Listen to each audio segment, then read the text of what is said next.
Hello दोस्तों, नमस्कार। कैसे हो आप लोग? मैं सतीश, आइकन म्यूजिक भोजपुरी से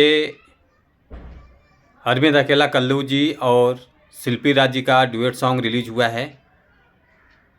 आप लोग ज़रूर देखिए गाने को। बहुत प्यारा सॉन्ग है और वीडियो बना है, बहुत ज़बरदस्त वीडियो है। आप लोग देखिए। गाना पसंद आए तो आप लोग गाने को ज़्यादा से ज़्यादा शेयर कीजिए। बहुत बढ़िया सॉन्ग है और म्यूजिक बहुत ज़बरदस्त बना हुआ है। आप लोग फुल सपोर्ट कीजिए गाने को।